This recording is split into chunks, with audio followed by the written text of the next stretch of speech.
come to a model, like a spontaneous model on how the institutions at the time arose. When I read Hayek, I see someone who's essentially looking at, or Schumpeter, looking at late 19th century Austria and saying, I don't like this is not dynamic, I need to move to something else. But to what extent have they done that? Because if you look at Reinhard's theory of money, when he argued, the whole story you told, which most of us here probably had in monetary theory at one point in time, but empirically speaking, that theory has been rejected repeatedly. The existence of private monies has been, there are none. And the historians have shown us that there are no. To what extent was he able to look at the past and rationalize it as opposed to look at the past and react to it? I think the best way to see it is to regard Menger's story about the origin of money as a hypothesis which could be falsified. And as you said, some people say, anthropologists, I cannot judge whether they are right or not. And Graeber, in his recent book about that, they say the money did not arise out of exchange, but it arose out of the gift relation, which I'm a little bit skeptical, but I would not take position in this discussion. It is true that Menger tried, during the last half of his life, to get, if you want, empirical evidence for this. Also, the word of empirical evidence is not in his methodology. His methodology is, we have some theory, and the theory must be true even if it is not every case is fulfilling all the details of the theory. When you speak of a model, the theoretical position of Menger was certainly against mathematical models. There's a controversy with Walras in letters where he explicitly said, I think it's mathematics might be good to have some insights, but it's not good to be a model, it was not the word, but to explain something.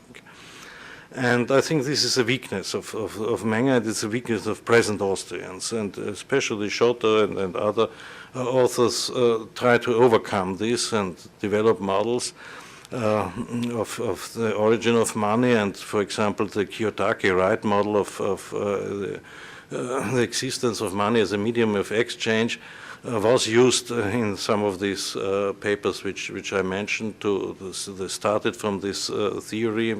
Kiyotaki and Wright give only an existence proof of money in this medium of exchange, and some of the authors, like Gintis and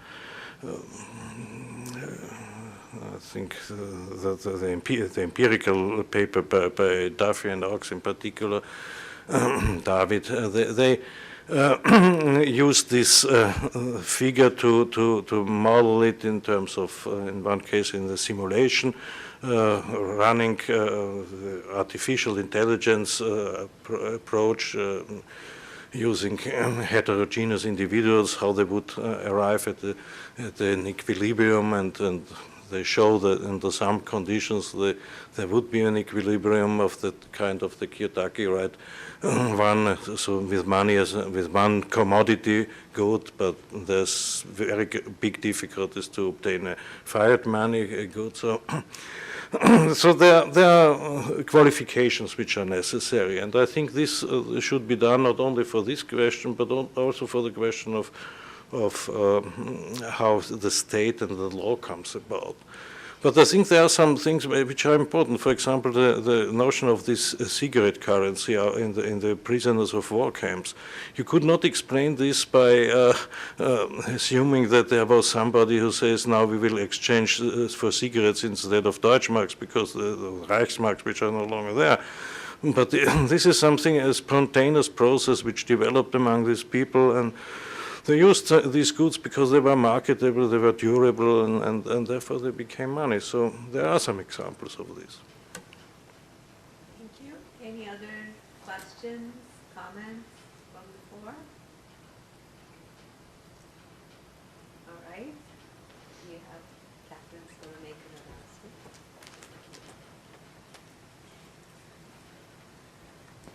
So Reinhard, I'd get you to stand with me. Bring this down here. So I have, whoa, pulled it all down. There we go. That's better. Well, maybe not. There we go. All right, so I'd like to present you with a small token of our appreciation for your year of service as president to the Atlantic Economic Society. And there's something a little different about this plaque than perhaps some of the ones we presented in the past, and that this is an exact replica of the one that John received as the Society's very first president. Thank you very much. Thank you very much. I'm very much impressed. Thank you. Thank you.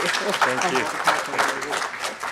Thank you very much, and I'm very much impressed, in particular because it reminds me of John Virgo, and it's so sad that he's no longer here, but of course Kathy will carry on his heritage in the best possible way. So let's give some thoughts about John, and thank you very much for all of this.